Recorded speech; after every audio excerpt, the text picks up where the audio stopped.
ಆದರೂ ಕೂಡ ನೀನು ಮತ್ತೆ ಕೇಳ್ತೀಯಲ್ಲ, ಫುಲ್ ಪಿಕ್ಚರ್ HD ನೋಡತ್ಯ, ನಿನ್ನ ಗಂಡ ಸೀನು ಅನ್ನೋನು ಒಳ್ಳೆಯವನಾಗಿರ್ಬೋದು, ಆದರೆ ಗಂಡಸು ಉಪ್ಪು ಖಾರ ತಿಂತಾನೆ. ಬೇರೆಯವ್ರು ಹೇಳೋದನ್ನ ಕೇಳದೇ ಇದ್ರು, ಕೇಳದೇ ಇರೋ ಥರ ನಾಟಕ ಆಡಿದ್ರು, ಪ್ರೂಫ್ ತೋರ್ಸಿದ್ಮೇಲೆ ನಂಬೇಕಾ ಬೇಡವಾ? ಬೇಡ, ನಂಬೇಡ ಸೀನು. ಆಲ್ ರೈಟ್, ನಂಬಲ್ಲ. ನಮ್ಮಮ್ಮ ತೋರಿಸಿದ ವಿಡಿಯೋನ ನಾನು ನಂಬೋದೇ ಇಲ್ಲ.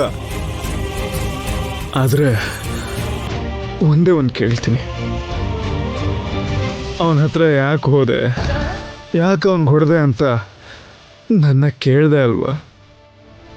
ನಾನು ಹಾಗೆ ಕೇಳ್ತೀನಿ ಅದ್ಯ, ಯಾಕೆ ಅವನ ಹತ್ರ ಹೋದೆ, ಯಾಕೆ ಅವನ ಹತ್ರ ಹೋದೆ ಹೇಳು?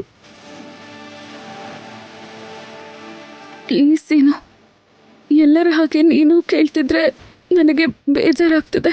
ಅದ್ಯ, ನಾನು ಎಲ್ಲರನ್ನೂ ಕೇಳ್ತಾ ಇಲ್ಲ, ನನ್ನ ಆದ್ಯ ನೋವೇನು ಅಂತ ತಿಳ್ಕೊಳ್ಳೋದಕ್ಕೆ ನಿನ್ನ ಹುಚ್ಚಂತರ ಪ್ರೀತಿಸಿದವನ ಕೇಳ್ತಿದ್ದೀನಿ. ಆದ್ಯ, ಹೇಳ ಆದ್ಯ, ಯಾಕೆ ಅವನ ಹತ್ರ ಹೋದೆ, ಯಾಕೆ?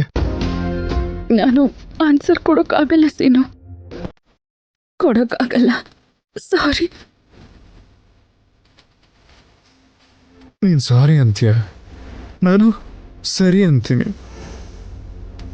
ಅವನೇನೋ ನಿಜ ಹೇಳಲ್ಲ ಅಂತ 4 ಜನದ ಮುಂದೆ ನಿಜ ಹೇಳ್ತಾನ ಅಂತ ಅನ್ಕೊಂಡ್ರೆ 4 ಜನ ಕೂಡ ನನ್ನೇ ತಪ್ಪು ಅಂತ ಹೇಳ್ಬಿಟ್ರು.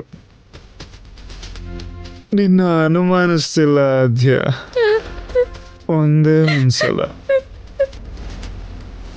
ನನ್ನ ಮನಸ್ಸಿನ ನೋವನ್ನು ಅರ್ಥ ಮಾಡ್ಕೊ ಅಂತಿದ್ದೀನಿ.